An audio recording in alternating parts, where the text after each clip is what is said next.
Hello students, welcome to Sivan concepts. నేను మీ Sivan. So ఇవాళ క్లాస్లో మనము ఆంధ్రప్రదేశ్ రాష్ట్రానికి సంబంధించినటువంటి పునర్వ్యవస్థీకరణ చట్టం ఉంది కదా, ఏపీ స్టేట్ రీఆర్గనైజేషన్ యాక్ట్, దానికి సంబంధించి మనం డిస్కస్ చేసుకున్నాము. సో ఇవాళ మనం డిస్కస్ చేసుకునేది ఆంధ్రప్రదేశ్. సో చాలా ఇంపార్టెంట్ అనమాట. సో గ్రూప్ 2 ఎగ్జామినేషన్ పరంగా చాలా ప్రశ్నలు అయితే వచ్చేదానికి ఆస్కారం ఉంది. సో దీనికి సంబంధించి నేను క్లారిటీ ఎక్స్ప్లెయిన్ చేస్తాను. సో ఎలా చదువుకోవాలి, సో ఇందులో ఏ విధంగా చదువుకోవాలని చెప్పేసి చాలామంది స్టూడెంట్స్ అయితే మన శివన్ కాన్సెప్ట్స్ యాప్లో మెసేజ్ చేశారు. సో దీనికి సంబంధించి మెసేజ్ చేశారు. సో కాబట్టి దీనికి సంబంధించి ఇవాళ నేను క్లారిటీగా 2014కి సంబంధించినటువంటి చట్టం అనమాట. So AP Andhra Pradesh state reorganisation act 2014. So 2014 తీసుకొచ్చినటువంటి ఈ చట్టం గురించి అయితే మనం చూద్దాం ఏముందో క్లారిటీగా. సో దీని తెలుగులో వచ్చేసి ఆంధ్రప్రదేశ్ రాష్ట్ర పునర్వ్యవస్థీకరణ చట్టం అంటారు. 2014 తీసుకొచ్చారు. అసలు ఎందుకు ఈ చట్టం మీద తీసుకోవడానికి ఏంటంటే, సో ఏపీని డివైడ్ చేసి తెలంగాణ రాష్ట్రాన్ని ఫామ్ చేయడానికి. సో ఏపీని డివైడ్ చేసి సో తెలంగాణ స్టేట్ అనమాట. సో తెలంగాణ స్టేట్ అనే దాన్ని ఫార్మేషన్ కోసం తీసుకొచ్చారు. బేసిక్స్ చూద్దాం ఫస్ట్. బేసిక్స్ అని అన్ని చూసిన తర్వాత క్లారిటీగా మీకు ఎక్స్ప్లెయిన్ చేస్తాను. సో అర్థమైందా? ఏపీని డివైడ్ చేసి ఆంధ్రప్రదేశ్ రాష్ట్రాన్ని 2 ముక్కలుగా చేసి అక్కడ తెలంగాణ రాష్ట్రాన్ని ఫార్మేషన్ చేయడానికి, తెలంగాణ రాష్ట్రాన్ని ఏర్పాటు చేయడం కోసం తీసుకొచ్చారు. అంటే దీని అర్థం ఏంటి? ఏపీ అనేది ఇక్కడ నుంచి 2 రాష్ట్రాలుగా అవుతుందన్నమాట. ఒకటి వచ్చేసి ఆంధ్రప్రదేశ్ స్టేట్ అలానే ఉంటుంది, ఇంకోటి వచ్చేసి తెలంగాణ అనమాట. తెలంగాణగా తీసుకొస్తారు. అర్థమైందా? సో ఈ విధంగా తీసుకొచ్చారు. అయితే దీనికి సంబంధించి మామూలుగా ఆంధ్రప్రదేశ్ అసెంబ్లీ ఉంది కదా, అందులో కౌన్సిల్ అయితే జనవరి 30 2014 ఈ బిల్ని రిజెక్ట్ చేసింది అనమాట. Draft bill. ఫస్ట్ దీన్ని డ్రాఫ్ట్ బిల్గా తీసుకొస్తారు. సో చట్టంలా తీసుకున్నారు ఫస్ట్. ఎప్పుడైనా సరే ఒక దాన్ని డ్రాఫ్ట్ బిల్ అనమాట. సో డ్రాఫ్ట్ బిల్గా తీసుకొస్తారు. ఈ డ్రాఫ్ట్ బిల్ ఉంది కదా, ఈ డ్రాఫ్ట్ బిల్లు మనకి పార్లమెంట్లో మొత్తం లోక్సభ కావచ్చు, రాజ్యసభలో మొత్తం కూడా వస్తుందన్నమాట. అందరూ కూడా దానికి ఓటేస్తారు. ఓటేసి ఓకే చెప్పిన తర్వాత యాక్సెప్ట్ చేసిన తర్వాత వెళ్తుందన్నమాట. అయితే మనం ఇక్కడ చూసుకుంటే ఈ డ్రాఫ్ట్ బిల్ అనేది ఆల్మోస్ట్ మనకి జనవరి 30 అనమాట. సో జనవరి 13th 2014. సో 2014లో ఆంధ్రప్రదేశ్ కౌన్సిల్ కదా, ఏపీ కౌన్సిల్, సో అంటే శాసన మండలి, ఈ శాసన మండలి అయితే రిజెక్ట్ చేసింది దీన్ని. ఈ బిల్ని అయితే రిజెక్ట్ చేసింది, గుర్తుపెట్టుకోండి. సో రిజెక్ట్ చేసింది. తర్వాత ఇదే డ్రాఫ్ట్ బిల్ని మనకి పార్లమెంట్లో లోక్సభ, రాజ్యసభ ఉంటారు. అలానే పార్ట్గా ప్రెసిడెంట్గా ఉంటారు అనమాట. కాబట్టి president is not a member of either house of the parliament, కానీ పార్లమెంట్లో పార్ట్గా ఉంటారు. సో ఇక్కడ మనం చూసుకుంటే ఫస్ట్ ఈ బిల్లు లోక్సభ ఉంది కదా, సో లోక్సభలో అప్రూవ్ అయితే అయిందనమాట. సో లోక్సభలో ఎప్పుడు అప్రూవ్ అయింది? సో లోక్సభలో వచ్చేసి ఈ బిల్లు వచ్చేసి ఆల్మోస్ట్ ఫిబ్రవరి 18 అనమాట. So February 18, 2014. సో రాజ్యసభ తర్వాత వచ్చేసి రాజ్యసభ. సో నెక్స్ట్ రాజ్యసభలో వచ్చేసి ఎప్పుడంటే ఫిబ్రవరి 20 అనమాట. So February 20, 2014. సో ఇక్కడ 2 కూడా ఈ బిల్ అయితే ఏమైంది? అప్రూవ్ చేశారనమాట. సో కాబట్టి ఇక్కడ అప్రూవ్డ్. సో పార్లమెంట్లో అయితే అప్రూవ్డ్ అయిందనమాట. ఇక్కడ రిజెక్ట్ అయింది. ఎక్కడ? ఏపీ అసెంబ్లీ రిజెక్ట్ అయింది, పార్లమెంట్లో అప్రూవ్ అయిందనమాట. ఓకే, అర్థమైంది కదా. సో తర్వాత ఏమైంది? ఒక బిల్ అయితే ఎప్పుడైనా సరే ఒక బిల్ అనేది రాజ్యసభ అలానే లోక్సభలో కూడా అప్రూవ్ అయిపోయింది. సో యాక్సెప్ట్ చేస్తారంటే నెక్స్ట్ ఏమవుతుంది? ప్రెసిడెంట్కి వెళ్తుంది, రాష్ట్రపతికి వెళ్తుంది అనమాట. సో రాష్ట్రపతి అసెంట్ కోసం వెళ్తుంది. సో ఇక్కడ ప్రెసిడెంట్ గారు అయితే దీని మీద సైన్ చేశారనమాట. సైన్ చేశారు ఎప్పుడంటే మార్చ్ 1. సో మార్చ్ 1 అనమాట 2014. సో మార్చ్ 1, 2014 రోజున ప్రెసిడెంట్ గారు దీని మీద సైన్ చేశారనమాట. సో బిల్లు సైన్ చేయగానే ఏమైపోతుంది? ఆటోమేటిక్గా సో బిల్ అనేది యాక్ట్ అవుతుంది. కాబట్టి గుర్తుపెట్టుకోండి, బిల్ అనేది యాక్ట్ అవుతుంది. ఎప్పుడైతే ప్రెసిడెంట్ సైన్ చేస్తారో ఆ బిల్ అనేది యాక్ట్ అవుతుంది. కాబట్టి ఇది AP Andhra Pradesh state reorganisation act అనేది, ఆ బిల్ అనేది ఇప్పుడు యాక్ట్గా మారిపోయింది అనమాట. ఓకేనా. సో దీంతో ఫైనల్గా వచ్చి దీని వచ్చేసి వాళ్ళు గెజిటెడ్ అనమాట. సో మనకి మార్చ్ 2 రోజున, ఇంతవరకు అర్థమైంది కదా, ఇంతవరకు ప్రాసెస్ అర్థమైంది కదా. సో ఎగ్జాక్ట్లీ మనకి మార్చ్ 2 అనమాట. తర్వాత ఏమైందంటే మార్చ్ 2. సో మార్చ్ 2, 2014 రోజున, సో 2014 సంవత్సరంలో మార్చి 2వ తేదీ ఏం చేస్తారంటే ఒక గెజిట్ రిలీజ్ చేస్తారు అనమాట. సెంట్రల్ గవర్నమెంట్ వచ్చేసి ఒక గెజిట్ అయితే రిలీజ్ చేశారు. ఎగ్జాక్ట్లీ ఆ గెజిట్ రిలీజ్ అయిన తర్వాత మనకి జూన్ 2. సో జూన్ 2, 2014 రోజున తెలంగాణ అయితే ఫామ్ అయిందనమాట. సో తెలంగాణ స్టేట్ అనేది ఫామ్ అయింది, తెలంగాణ స్టేటు. సో అప్పుడు వచ్చేసి 29th స్టేట్గా ఫామ్ అయింది, 29th స్టేట్గా. ఎందుకంటే అప్పుడు జమ్మూ అండ్ కాశ్మీర్ అనేది రాష్ట్రంగా ఉన్నదన్నమాట. తెలంగాణ ఫామ్ అయినప్పుడు జమ్మూ అండ్ కాశ్మీర్ అనేది రాష్ట్రంగా ఉన్నది. అయితే ఇప్పుడు జమ్మూ అండ్ కాశ్మీర్ని 2019లో యూటీగా మార్చారు, 2 యూటీలుగా మార్చారు. ఒకటి జమ్మూ అండ్ కాశ్మీరు, ఇంకోటి లద్దాఖ్ అనమాట. అందువల్ల ఇప్పుడు 20th స్టేట్గా అయితే అయిందనమాట. కాబట్టి మన భారతదేశంలో తెలంగాణ 28వ రాష్ట్రంగా ఏర్పడింది అనమాట. ఓకేనా. సో ఇంతవరకు మీకు అర్థమైంది కదా. ఇవన్నీ బేసిక్స్ అనమాట. ఈ బిల్ ఎలా వచ్చింది దానికి సంబంధించిన బేసిక్స్. ఇప్పుడు ఈ బిల్లుకి సంబంధించినటువంటి ఇంపార్టెంట్ అంశాలు ఏమున్నాయి, ఎగ్జామినేషన్ పరంగా ఎక్కువగా అడిగే అంశాలు ఏమున్నాయో క్లారిటీగా డిస్కస్ చేసుకుందాము. సో దానికంటే ముందు మన శివన్ కాన్సెప్ట్స్ యాప్లో ఏపీ హిస్టరీ అండ్ కల్చర్ అనమాట. సో ఏపీ హిస్టరీ అండ్ కల్చర్కి సంబంధించిన మోడల్ తీసుకొచ్చాము. అందులో భాగంగా అన్నీ ఎక్స్ప్లెయిన్ చేస్తాము. సో మనకి శాతవాహనాస్ దగ్గర నుంచి మొత్తం 2014 వరకు జరిగినటువంటి మొత్తం ఈవెంట్స్ అన్నీ కూడా ఉంటాయి. సో డిస్క్రిప్షన్లో దానికి సంబంధించి లింక్ అనేది ప్రొవైడ్ చేస్తాను, అక్కడి నుంచి మీరైతే జాయిన్ అవ్వండి. సో దీంతో పాటుగా మనము ఏబిపిఎస్సి గ్రూప్ 2 మెయిన్స్ కోసము టెస్ట్ సిరీస్ తీసుకొచ్చాము. మెంటార్షిప్ ప్రోగ్రామ్ అంటే ర్యాపిడ్ రివిజన్ ప్రోగ్రామ్ అనమాట. అందులో సబ్జెక్ట్ లెక్చర్స్ కావచ్చు, test series, mentorship, subject models అన్నీ ఉంటాయి. వాటన్నిటికి సంబంధించిన లింక్స్ అన్ని కూడా డిస్క్రిప్షన్లో ప్రొవైడ్ చేసిన అక్కడి నుంచి అయితే జాయిన్ అవ్వండి. ఇప్పుడు మనం ఈ ఏపీ రీఆర్గనైజేషన్ యాక్ట్కి సంబంధించిన మొత్తం ఏముంది, మొత్తం దీనికి సంబంధించిన మొత్తం డీటెయిల్స్ ఏమున్నాయి చూద్దాము. అంటే ఇందులో ఎన్ని సెక్షన్స్ ఉన్నాయి, ఎన్ని షెడ్యూల్స్ అనమాట. మన ఎక్కువ ఎగ్జామినేషన్లో చూడండి, మన గ్రూప్ 1 ప్రిలిమ్స్లో కూడా ఎక్కువ షెడ్యూల్స్ అయితే అడుగుతారనమాట. ఇప్పుడు ఆ షెడ్యూల్స్ ఏమున్నాయి, వాటికి సంబంధించిన డేటా మొత్తం కూడా మనం క్లారిటీగా అయితే ఇక్కడ డిస్కస్ చేసుకుందాం. సో బిల్ అనేది ఫైనల్గా డ్రాఫ్ట్ బిల్ అనేది యాక్ట్ అయితే అయిందనమాట. సో ఇప్పుడు దీనికి సంబంధించి చూసుకుంటే Andhra Pradesh state reorganisation act 2014 so చట్టం అయితే అయింది కదా, ఆంధ్రప్రదేశ్ రాష్ట్ర పునర్వ్యవస్థీకరణ చట్టం అనమాట. ఇందులో మొత్తం మనం చూసుకుంటే పార్ట్స్ అనమాట. సో ఇందులో మొత్తం వచ్చేసి మనకి ఆల్మోస్ట్ 13 సో 13 షెడ్యూల్స్ ఉన్నాయన్నమాట. 13 షెడ్యూల్స్ ఉన్నాయి. ఈ 13 షెడ్యూల్స్ అనేవి 12 పార్ట్స్లో అయితే ఉన్నాయన్నమాట. సో 12 అంటే భాగాలు, గుర్తుపెట్టుకోండి భాగాలు. సో భాగాలు ఎన్ని ఉన్నాయి, 12 భాగాలు ఉన్నాయి. షెడ్యూల్స్ వచ్చేసి 13 ఉన్నాయన్నమాట. సో మొత్తం ఇందులోనే ఈ 12 భాగాల్లోనే మొత్తం సెక్షన్స్ అనమాట. సెక్షన్స్ ఎన్ని ఉన్నాయి, సెక్షన్స్ వచ్చేసి 108 సెక్షన్స్ ఉన్నాయన్నమాట. 108 సెక్షన్స్ అయితే ఉన్నాయి. సో ఇది ఓవరాల్గా ఏపీ ఆంధ్రప్రదేశ్ స్టేట్ రీఆర్గనైజేషన్ యాక్ట్కి సంబంధించింది. అర్థమైందా? మొత్తం ఎన్ని ఉన్నాయి, 13 షెడ్యూల్స్ అయితే ఉన్నాయి, 12 పార్ట్స్ అయితే ఉన్నాయి, అంటే భాగాలు ఉన్నాయి. మొత్తం సెక్షన్స్ అయితే 108 అయితే ఉన్నాయన్నమాట. అర్థమైంది ఇంతవరకు? సో ఇప్పుడు మనం ఏం చేద్దామంటే ఫస్ట్ పార్ట్స్ అయితే డిస్కస్ చేసుకుందాం. ఈ క్లాస్లో మనము పార్ట్స్, భాగాలు. సో పార్ట్స్ ఏమున్నాయి, మొత్తం వచ్చేసి ఎన్ని ఉన్నాయి, 12 పార్ట్లు అయితే ఉన్నాయి కదా. ఈ 12 పార్ట్స్ ఏమున్నాయి, ఆంధ్రప్రదేశ్ పునర్వ్యవస్థీకరణ ఆ చట్టంలో రాష్ట్రానికి సంబంధించి 2014 ఇందులో 12 భాగాలు ఉన్నాయి. ఆ భాగాలు ఏమున్నాయి, దేని గురించి డిస్కస్ చేస్తున్నాయి, అవి వేటి గురించి డిస్కస్ చేస్తున్నాయో ఇందులో మనం క్లారిటీగా డిస్కస్ చేసుకుందాం. ఓకేనా, చూద్దాము దీనికి సంబంధించి.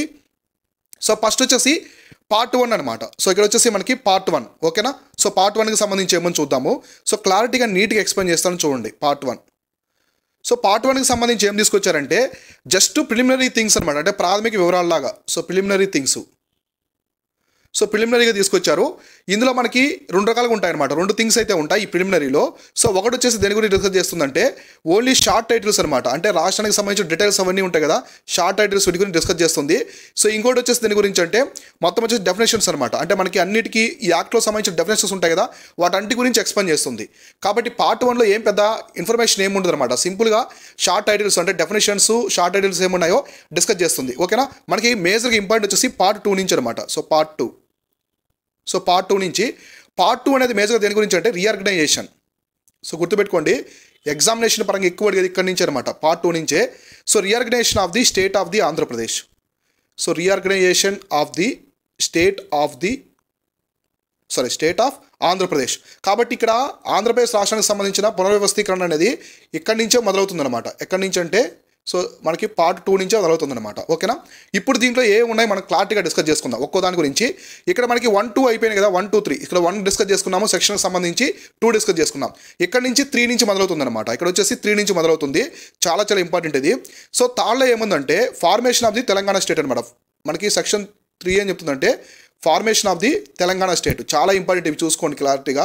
సో థర్డ్ వన్ ఏం చెప్తుందంటే formation of the Telangana state గురించే చెప్తుంది అనమాట, తెలంగాణ రాష్ట్ర ఏర్పాటు గురించి అయితే ఎక్స్ప్లెయిన్ చేస్తుంది. నెక్స్ట్ 4th వన్ అనమాట. సో ఇందులోనే మనకి చాలా ఉంటాయి, 11 వరకు ఉంటాయి ఇందులో. 4th వన్ ఏంటంటే ఒకటి మనకి స్టేట్ ఆఫ్ ఆంధ్రప్రదేశ్ అనమాట, అంటే ఆంధ్రప్రదేశ్ స్టేట్ గురించి చెప్తుంది. సో ఆంధ్రప్రదేశ్ స్టేట్ గురించి చెప్తుంది. అలానే టెరిటోరియల్ డివిజన్స్ అనమాట, అంటే ఎలా డివైడ్ చేయాలి. సో టెరిటోరియల్ అంటే మనకి డివైడ్ చేయాలి కదా, ఇప్పుడు నల్గొండ వరకు బోర్డర్ ఉందన్నమాట, ఏపీ బోర్డరు. ఈ పక్క చూసుకుంటే కర్నూలు వరకు ఉంది, అటు ఖమ్మం వరకు ఉంది కదా. కాబట్టి టెరిటోరియల్ ఆ డివిజన్స్ అనమాట, ఏ విధంగా డివైడ్ చేయాలి, డిస్ట్రిక్ట్స్ ఏ విధంగా డివైడ్ చేయాలి, రెవెన్యూ డివిజన్స్ రెండింటికి సంబంధించి కూడా ఇక్కడ మొత్తం కూడా ఉంటుందన్నమాట. ఓకేనా, ఇది ఒకటి. Next 5th one. సో ఇలానే ఉంటాయి మన కోర్సులు, చాలా నీట్గా ఉంటాయి ప్రతి ఒక్కటి కూడా. సో మీరు చూడండి, ర్యాపిడ్ రివిజన్ ప్రోగ్రామ్ కింద తీసుకొచ్చాము, చాలా చాలా హెల్ప్ అవుతుంది మీకైతే, చాలా స్ట్రాంగ్ అవుతారు. మిగతా వాళ్ళకంటే 20x ఫాస్ట్ ఉంటారు. సో మిగతా వాళ్ళకంటే 20 times ఫాస్ట్గా ఉంటారు మన మాడ్యూల్స్ అనేవి, అంత క్లారిటీగా ఉంటాయి అనమాట, తక్కువ టైంలో సబ్జెక్ట్ నేర్పించే విధంగా. తర్వాత మనం 5th వన్ చూసుకుంటే హైదరాబాద్. ఇది హైదరాబాద్కి సంబంధించి. ఇందులో ఏం చెప్పారంటే హైదరాబాద్ అనేది కామన్ క్యాపిటల్గా ఉండాలి, 2 స్టేట్లు కలిపి కామన్ క్యాపిటల్గా ఉండాలి. సో కామన్ క్యాపిటల్ అంటే ఉమ్మడి రాజధానికి ఉండాలి. సో ఎంతవరకు ఆంధ్రప్రదేశ్కి తెలంగాణకి సంబంధించి ఉండాలని చెప్పి చెప్పడమే జరిగిందనమాట. సో కాబట్టి ఇది ఎంతవరకు 10 years వరకు చెప్పారనమాట. అందులో 10 years మొన్న రీసెంట్గా ఎండ్ అయిపోయింది ఇది. సో June 2 సో జూన్ 2 2024కి దీనికి ఎండ్ అయిపోయింది అనమాట. ఇక్కడ నుంచి మనకి హైదరాబాద్ కామన్ క్యాపిటల్ అయితే కాదనమాట. ఓకేనా, గుర్తుపెట్టుకోండి. So next 6th one. ఇందులో 6th వన్ ఏం చెప్పారంటే, సో ఎక్స్పర్ట్ కమిటీ అవసరం. ఒక ఎక్స్పర్ట్ కమిటీ అనేది అవసరం. ఎందుకు కమిటీ? ఈ కమిటీ ఎందుకోసం? ఇది ఇంపార్టెంట్ ఇక్కడ. సో ఎక్స్పర్ట్ కమిటీ ఎందుకంటే, ఇప్పుడు హైదరాబాద్ అనేది కామన్ క్యాపిటల్, ఎప్పటికైనా తెలంగాణకి పోతుంది కదా. సో తెలంగాణ రాజధాని హైదరాబాదు కాబట్టి ఆంధ్రప్రదేశ్కి న్యూ క్యాపిటల్ అవసరం. సో ఆంధ్రప్రదేశ్కి న్యూ క్యాపిటల్ అయితే అవసరం కదా. So new capital for Andhra Pradesh. So ఏపీకి న్యూ క్యాపిటల్ అవసరము కాబట్టి దానికి సంబంధించి ఒక ఎక్స్పర్ట్ కమిటీ అయితే వేయండి. ఒక ఎక్స్పర్ట్ కమిటీ అయితే అవసరం అవుతుంది. ఖచ్చితంగా ఆ కమిటీ తీసుకొచ్చారనమాట అక్కడ. ఓకేనా. సో దానికి నెక్స్ట్ మనకి 7th వన్ అనమాట. 7th వన్ వచ్చేసి గవర్నర్కి సంబంధించింది అనమాట. 7th వన్ వచ్చేసి గవర్నరు. ఇక్కడ గవర్నర్ ఏంటంటే రెండింటికి అనమాట, ఎగ్జిస్టింగ్ ఆంధ్రప్రదేశ్కి అండ్ తెలంగాణకి సంబంధించి కామన్ అనమాట. So common for AP and Telangana. So ఏపీకి అండ్ తెలంగాణ రాష్ట్రాల రెండింటికి కూడా కామన్గా ఉంటాడు గవర్నర్ అని చెప్పారు. సో మనకి ఎవరు గవర్నరు? ఈఎస్ఎల్ నరసింహన్ అనమాట. ఆ టైంలో మనకి ESL Narasimhan. So ESL Narasimhan గారు అప్పుడు గవర్నర్గా ఉన్నారనమాట. కాబట్టి ఆంధ్రప్రదేశ్ రాష్ట్రం అనేది 2014లో విభజన జరిగిన తర్వాత మొట్టమొదటి గవర్నర్ ఎవరంటే సో ఈఎస్ఎల్ నరసింహన్. గుర్తుపెట్టుకోండి, ఎగ్జామినేషన్ పరంగా అడుగుతూ ఉంటారు. ఇలాంటివి చిన్నగా సిల్లీగా అనిపించవచ్చు కానీ ఖచ్చితంగా ఇలాంటివి ఎక్కువ ఎగ్జామినేషన్ అడుగుతుంటారు. అర్థమైంది కదా. ఇప్పటివరకు మనకి 3rd వన్ ఏంటి? ఈ 1, 2, 3 గుర్తుపెట్టుకోండి. 1, 2 short titles, definitions. 3rd one formation of the Telangana state. 4th one state of Andhra Pradesh and territorial divisions అనమాట, భూభాగాలకు సంబంధించి. 5th వన్ వచ్చేసి హైదరాబాద్ అనేది 10 years వరకు కామన్ క్యాపిటల్గా ఉండాలని చెప్పారు. 6th వన్ వచ్చేసి ఎక్స్పర్ట్ కమిటీ అనమాట. ఆంధ్రప్రదేశ్ కొత్త రాజధాని కోసం ఎక్స్పర్ట్ కమిటీ వేయాలని చెప్పారనమాట. తర్వాత గవర్నర్ వచ్చేసి 7th వన్లో గవర్నర్ వచ్చేసి కామన్గా ఉండాలని చెప్పారనమాట ఆంధ్రప్రదేశ్కి అంటే తెలంగాణ రాష్ట్రాలకి. ఇంకా పార్ట్ 2లో మనకి చాలా ఉన్నాయన్నమాట. పార్ట్ 2లో ఇంకా మనకి 11th వరకు ఉంటాయి. అవి కూడా చూద్దాము. నెక్స్ట్ 7th వరకు అర్థమైంది కదా. 7th వరకు నోట్ చేసుకోండి, నీట్గా నోట్ చేసుకోండి 7th వరకు. ఇప్పుడు ఇంకా మనకి పార్ట్ 2లో, సో పార్ట్ 2కి సంబంధించి పార్ట్ 2 ఉంది కదా భాగము, ఇందులో సో రిమైనింగ్ ఏమన్నాయి చూద్దాం. 7th వన్ అయిపోయింది, 8th వన్ అనమాట. So next 8th one. So 8వ దాంట్లో ఏం చెప్పారంటే, సో గవర్నర్ రెస్పాన్సిబిలిటీ అనమాట. సో గవర్నర్ ఉన్నారు కదా ప్రెజెంట్ ఈఎస్ఎల్ నరసింహన్ గారు, ఆయనే రెస్పాన్సిబిలిటీ. దేనికి రెస్పాన్సిబిలిటీ? So responsibility. సో దేనికి రెస్పాన్సిబిలిటీ అంటే గవర్నర్ వచ్చేసి ఇక్కడ so protecting residents of the common capital అనమాట. ఇప్పుడు హైదరాబాద్లో ఉన్నారు కదా. సో హైదరాబాద్లో ఇద్దరు ఉన్నారు. సో హైదరాబాద్లో ఏపీ వాళ్ళు ఉన్నారు, ఆల్మోస్ట్ చాలామంది ఉన్నారు. సో తెలంగాణ ఉన్నారు. వీళ్ళిద్దరు ఒక రెస్పాన్సిబిలిటీ మీరే కాపాడాలి. సో గవర్నర్ వచ్చి బాధ్యత తీసుకొని వాళ్ళకి లా అండ్ ఆర్డర్ కావచ్చు, శాంతి భద్రతలు అన్నీ కూడా మీరే కాపాడాలి. ఎందుకంటే స్టేట్ డివైడ్ అయింది కదా. ఏమైనా వివాదాస్పద వ్యాఖ్యలు చేయొచ్చు, సో ఇట్లాంటివి రావచ్చు, ఏమైనా కాన్ఫ్లిక్ట్స్ రావచ్చు, సమస్యలు ఇట్లాంటివన్నీ కూడా గవర్నరే రెస్పాన్సిబిలిటీ అని చెప్పడం అయితే జరిగిందనమాట. కాబట్టి గవర్నర్ జాగ్రత్తగా చూసుకోవాలని చెప్పేసి కూడా కేంద్ర ప్రభుత్వం అయితే ఈ చట్టంలో చెప్పింది. తర్వాత 9th వన్ వచ్చేసి అసిస్టెంట్స్ అనమాట. అసిస్టెంట్స్. సో స్టేట్ డివైడ్ అంది, అందరు కోపంగా ఉంటారు. Assistants of the police forces అనమాట. Police forces. అయితే ఈ పోలీస్ ఫోర్సెస్ అంటే ఎవరి అంటే స్టేటీ కాదు, సెంట్రల్ గవర్నమెంట్. సో కేంద్ర ప్రభుత్వానికి సంబంధించిన పోలీస్ ఫోర్సెస్ అనేవి ఈ హైదరాబాద్లో ఉండాలి. సో హైదరాబాద్లో కామన్ క్యాపిటల్లో ఉండాలి, కొన్ని రోజుల వరకు అక్కడే ఉండాలి. అంత కేంద్ర బలగాలు అనేవి కొన్ని రోజుల వరకు హైదరాబాద్లోనే ఉండి శాంతి భద్రతలు మొత్తం కూడా చూసుకోవాలని చెప్పేసి ఈ 9th వన్లో చెప్పారనమాట. ఓకేనా. నెక్స్ట్ 10th వన్ అనమాట. సో 10th వన్లో ఏం చెప్పారో చూద్దాము. సో 10th వన్లో వచ్చేసి amendment of the first constitution అనమాట. ఎందుకంటే మన భూభాగాలన్నీ కూడా మార్చారు కదా. So amendment of the first schedule ఎందులో ఆఫ్ ది ఇండియన్ కాన్స్టిట్యూషన్ అనమాట. సో ఇండియన్ కాన్స్టిట్యూషన్లో మన భారత రాజ్యాంగంలో ఫస్ట్ షెడ్యూల్ అమెండ్మెంట్ చేశారని చేయాలని చెప్పడం అయితే జరిగిందనమాట. So next 11th one. So 11th one ఏం చెప్పారు? సో 11th వన్ వచ్చేసి saving powers of state governments. అంటే రెండు రాష్ట్రాలకు సంబంధించినటువంటి గవర్నమెంట్ సంబంధించినటువంటి చట్టాలు పవర్స్ మొత్తం కూడా రిస్టోర్ చేయాలి. అంటే ఎవరు ఆ పవర్స్ వాళ్ళకు ఉండాలి. ఇప్పుడు కామన్ క్యాపిటల్ అన్నారు. సో కామన్ క్యాపిటల్ ఇప్పుడు హైదరాబాద్ తెలంగాణలో ఉన్నప్పటికీ కూడా సో ఆంధ్ర వాళ్ళకు కూడా 10 years వరకు కామన్ క్యాపిటల్గా ఉంటుందన్నమాట. సో అర్థమైందా? ఈ విధంగా చెప్పడం జరిగింది.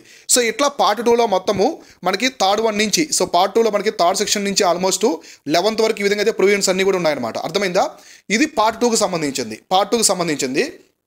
సో నెక్స్ట్ పార్ట్ 3 ఏముంది? సో పార్ట్ 3లో చాలా ఉంటాయన్నమాట. సో పార్ట్ 3లో మనకి లోక్సభ, రాజ్యసభ సీట్స్ కావచ్చు, MLA seats, next MLC seats కావచ్చు, ఇట్లా మొత్తం అనమాట. మన కౌన్సిల్ ఆఫ్ స్టేట్స్, లెజిస్లేటివ్ అసెంబ్లీకి సంబంధించి, లెజిస్లేటివ్ కౌన్సిల్కి సంబంధించి, delimitation of the constitutions, schedule caste, schedule tribes, ఇంతవరకు మొత్తం కూడా ఉంటుంది. ఆల్మోస్ట్ మనం పార్ట్ 3లో చూసుకుంటే మనకి ఎంతవరకు 11th వరకు ఎండ్ అయిపోయి కదా పార్ట్ 2లో. ఇక్కడ 12th నుంచి స్టార్ట్ అవుతాయి అనమాట. సో 12th నుంచి స్టార్ట్ అయ్యి సో 29th వరకు ఉంటాయన్నమాట. 29th వరకు కూడా మొత్తం పార్ట్ 3లో ఉంటాయి. అవన్నీ కూడా నెక్స్ట్ క్లాస్లో మనం క్లారిటీగా డిస్కస్ చేసుకుందాము. సో ఇలానే మీకు చాలా క్లారిటీగా ఉంటుంది మన సబ్జెక్ట్స్ అనేవి. సో మన శివన్ కాన్సెప్ట్స్ యాప్లో సో మీరు అందరూ కూడా డిస్క్రిప్షన్లో ఇచ్చారనమాట. సో మనము ఏపీఎస్సీ గ్రూప్ 2కు సంబంధించి ఒక ర్యాపిడ్ రివిజన్ ప్రోగ్రామ్ తీసుకొచ్చాం. సో చూడండి చాలా బాగుంటుంది. చాలా మంది ఎన్రోల్ అవుతున్నారు ఇప్పుడే. సో దీనికి సంబంధించి ఇది రీసెంట్గా నిన్నే లాంచ్ చేసాం అనమాట. ఇప్పుడే ఎన్రోల్ అవుతున్నారు చాలామంది. ఇందులో మీకు సబ్జెక్ట్కి సంబంధించినటువంటి క్లాసెస్ ఉంటాయి. అన్ని సబ్జెక్ట్కి సంబంధించిన క్లాసెస్ అయితే ఉంటాయి. తర్వాత మెంటార్షిప్ కూడా ఉంటుంది. నేను కొన్ని వీడియోస్ ఇస్తాను మీకు మెంటార్షిప్ ఎలా చదవాలి, ఇంపార్టెంట్ ఏరియాస్ అని చెప్పేసి. నెక్స్ట్ మెయిన్స్ టెస్ట్ సిరీస్ ఉంటుంది. సో టెస్ట్ సిరీస్ ప్రొవైడ్ చేస్తాము. సో తర్వాత ఇందులోనే మీకు current affairs, monthly current affairs కూడా ప్రొవైడ్ చేస్తాము. సో తర్వాత వచ్చేసి మీకు ఎగ్జామ్కి సంబంధించిన టిప్స్ కూడా కొన్ని ప్రొవైడ్ చేస్తాను. సో టిప్స్ ట్రిక్స్ ఉంటాయి కదా, వాటికి సంబంధించి కూడా ప్రొవైడ్ చేస్తాను. చాలా తక్కువ ప్రైస్లో ఉంది, ప్రతి ఆస్పిరెంట్ అఫోర్డ్ చేసే విధంగా.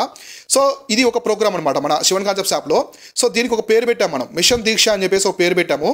మీరు మన యాప్లోకి వెళ్ళి మిషన్ దీక్ష అని టైప్ చేసినా కూడా ఈ ప్రోగ్రామ్ అయితే వస్తుందన్నమాట. సో ఇందులో అన్ని సబ్జెక్ట్ లెక్చర్స్ మొత్తం కూడా ఉంటాయి. తెలుగు మీడియం వాళ్ళకి, ఇంగ్లీష్ మీడియం వాళ్ళకి డెమోస్ కూడా ఉన్నాయి. సో చూడండి, డెమోస్ కూడా ఉంటాయి. సో మన యాప్లో ఉన్నటువంటి ప్రతి కోర్సులో కూడా డెమోస్ ఉంటాయి. తర్వాత టెస్ట్ సిరీస్ కూడా సపరేట్ తీసుకొచ్చాం. ఎవరైనా టెస్ట్ సిరీస్ కూడా ఎన్రోల్ అవ్వాలనుకుంటే టెస్ట్ సిరీస్ కూడా తెలుగు మీడియము అలానే ఇంగ్లీష్ మీడియము సో మొత్తం తీసుకొచ్చాం. చాలా ప్రతిష్టాత్మకంగా తీసుకొచ్చాం. గ్రాండ్ టెస్ట్ కూడా ఎక్కువ ఇస్తున్నాం అనమాట. 6 గ్రాండ్ టెస్ట్ ఇస్తున్నాము, 2 పేపర్లు కలిపి. సో సెక్షనల్ టెస్ట్ ఉంటాయి, రివిజన్ టెస్ట్ ఉంటాయి, అన్నీ ఉంటాయి చూడండి. ఇలానే మనకి ఏపీ హిస్టరీకి సంబంధించి, సో ఆంధ్రప్రదేశ్కి సంబంధించినటువంటి హిస్టరీ అండ్ కల్చర్ కావచ్చు, తర్వాత సైన్స్ అండ్ టెక్నాలజీకి సంబంధించి కావచ్చు, ఎకానమీకి సంబంధించిన మోడల్స్ కూడా మనం లాంచ్ చేస్తున్నాము. మొత్తం ఇవి కూడా చూడండి. పాలిటిక్స్ సంబంధించి కూడా ఎగ్జామినేషన్ పరంగా మీకు చాలా వరకు హెల్ప్ అవుతాయి. ఇలా మనం యాప్లో శివన్ కాన్సెప్ట్స్ యాప్లో అన్ని తీసుకొచ్చున్నాము. వీటన్నిటికి సంబంధించిన లింక్స్ అని కూడా డిస్క్రిప్షన్లో ప్రొవైడ్ చేస్తాను. అక్కడి నుంచి అయితే మీరు జాయిన్ అవ్వండి, లేదా మన టెలిగ్రామ్ ఛానల్ కూడా జాయిన్ అవ్వండి. ప్రతిరోజు ప్రశ్నలు పెడుతూ ఉంటాం మన యూట్యూబ్ ఛానల్లో, టెలిగ్రామ్లో, వాట్సాప్ ఛానల్లో డిఫరెంట్ టైప్స్ ఆఫ్ క్వశ్చన్స్ అనేవి పెడుతూ ఉంటాము. సో థౌజండ్స్ ఆఫ్ పీపుల్ అనేది మనకి ఓట్ చేస్తూ ఉంటారు మన ప్రశ్నలు అనేవి. చూడండి, చాలామంది థౌజండ్స్ ఆఫ్ పీపుల్ ఓట్ చేస్తూ ఉంటారు. సో ఏపీ హిస్టరీకి సంబంధించి కావచ్చు, పాలిటిక్స్ అన్ని సంబంధించి ప్రశ్నలు అయితే ఉంటాయి. సో మీరు కూడా మన టెలిగ్రామ్ ఛానల్లో అలాగే మన వాట్సాప్ ఛానల్లో జాయిన్ అవ్వండి. వాటికి సంబంధించిన లింక్స్ కూడా డిస్క్రిప్షన్లో ప్రొవైడ్ చేశాను. ఇలా మన కోర్సులు చాలా క్లారిటీగా ఉంటాయి. ప్రతి కోర్సు కూడా ఇండియా పార్టీకి సంబంధించి కావచ్చు, ఏపీకి తెలంగాణకి సంబంధించి అన్ని కూడా ఉంటాయి మన శివన్ కాన్సెప్ట్స్ యాప్లో. పెద్ద ఇన్స్టిట్యూట్స్కి ధీటుగా మంచి కంటెంట్ ప్రొవైడ్ చేస్తాం, స్మార్ట్గా. అలానే అఫోర్డబుల్ ప్రైస్లో అనమాట, చాలా తక్కువ ప్రైస్లో ప్రొవైడ్ చేస్తాం మనమైతే మంచి కంటెంట్. సో ఇది ఓవల్గా దీనికైతే సంబంధించింది. నెక్స్ట్ క్లాస్లో రిమైనింగ్ ఏమైనా మనం క్లారిటీగా డిస్కస్ చేసుకుందాము. Keep watching, keep learning. నేను మీ Sivan, signing off. Thank you so much.